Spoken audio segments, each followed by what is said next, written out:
નમસ્કાર મિત્રો, તાજા અને ખૂબ જ દુઃખદ રાજકારણ સમાચાર. ફરી એકવાર દેશના પીએમ નરેન્દ્ર મોદી પીડિતોને મળી રડી પડ્યા. ગુજરાત સરકારનો મોટો નિર્ણય અને સીએમ પટેલે કરી મહત્વની જાહેરાત. ભાજપ સાંસદને ઓફિસના ફાફા, સીએમને બોમ્બથી ઉડાવી દેવાની ધમકી જેવા સમાચાર જાણતા પહેલા તમે જો ચેનલમાં નવા હો તો ખાસ મિત્રો આપણી ચેનલને ફટાફટ સબસ્ક્રાઇબ કરી લેજો, કારણ કે રોજના તાજા અને ઉપયોગી રાજકારણ સમાચાર આખો દિવસના સમયસર અમે તમને આપતા રહીશું. વિડીયો પસંદ આવે તો લાઈક કરી દેજો અને વધુને વધુ આપના મિત્રોને ઝડપથી મોકલી આપજો. હવે ગુજરાત સરકારનો મહત્વનો નિર્ણય. મુખ્યમંત્રી ભૂપેન્દ્ર પટેલે નગરપાલિકાઓને ₹63 કરોડની ફાળવણીને મંજૂરી આપી છે. આ રકમથી પાલિકાઓમાં અગ્નિશામક સાધનો અને વાહનો ખરીદવા ફાળવણી કરવામાં આવી છે.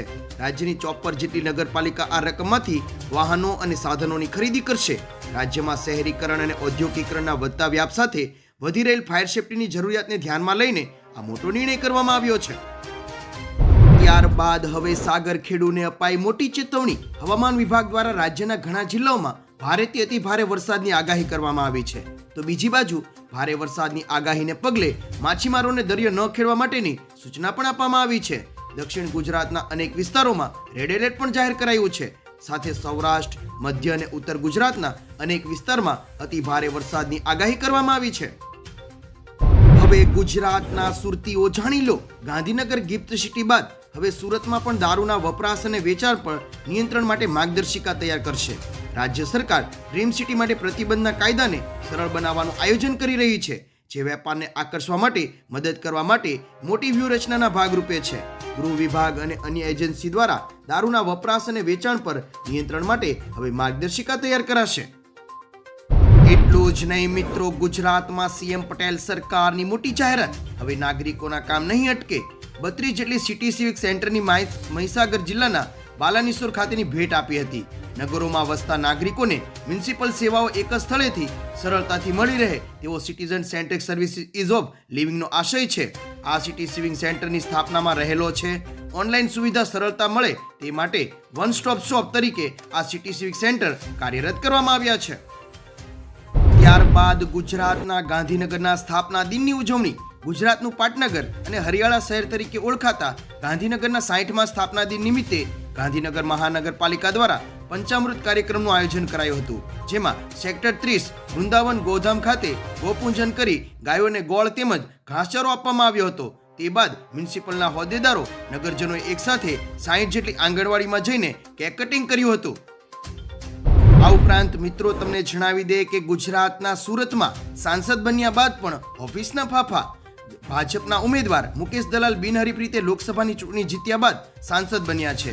ત્યારે હાલમાં તેને ખુરશી તો મળી ગઈ છે, પરંતુ ઓફિસ મળી નથી. સુરતમાં ફરી એકવાર રાજકારણ ગરમાયું હોય એવું લાગી રહ્યું છે. મુકેશ દલાલે 3 વખત ઓફિસની માંગ કરી છતાં પૂર્વ સાંસદ દર્શનાબેન જરદોશ ઓફિસ ખાલી કરતા નથી. ત્યારે હાલમાં સુરત જિલ્લા કલેક્ટરની સ્થિતિ સુડી વચ્ચે સોપારી જેવી બની છે. ચિંતાજનક રાજકારણ સમાચાર. સીએમની ઓફિસને બોમ્બથી ઉડાવી દેવાની મળી ધમકી. સીએમ નીતિશ કુમારની ઓફિસને બોમ્બથી ઉડાવી દેવાની ધમકી મળી છે. સીએમઓ ઓફિસને અલ કાયદા ગ્રુપ દ્વારા એક નવો ઈમેલ આવ્યો છે, જેમાં લખ્યું છે સીએમઓને બોમ્બથી ઉડાવી દેવામાં આવશે. સ્પેશિયલ પોલીસ પણ કંઈ નહીં બગાડી શકે. અને હળવાશથી લેવાનો પ્રયાસ કરશો નહીં. આ મેલ ACHW700@gmail.com પરથી આવ્યો છે. સચિવાલય પોલીસ સ્ટેશનમાં કેસ નોંધી આ મામલે તપાસ હાથ ધરાઈ છે. ભારત દેશના વડાપ્રધાન નરેન્દ્ર મોદીનો ફરી એકવાર વાગ્યો ડંકો.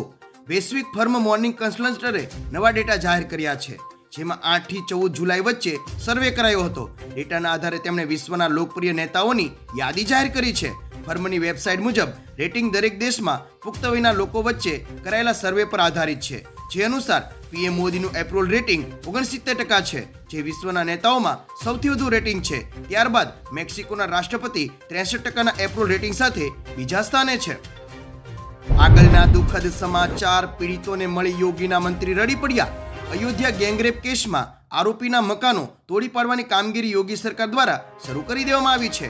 સગીરાની માતા સાથે સીએમ યોગીની મુલાકાતના 24 કલાક બાદ આરોપી સપાના નેતા મોહિત ખાનની બેકરીને બુલડોઝર વડે તોડી પાડવામાં આવી હતી. આ બેકરી તળાવની જમીન પર 3000 ચોરસ ફૂટ જગ્યા બનાવવા માટે આવી હતી. ત્યારે પીડિતોને મળી યોગીના મંત્રી આંખમાંથી આંસુ સરી પડ્યા હતા અને ધ્રુસકે રડવા લાગ્યા હતા.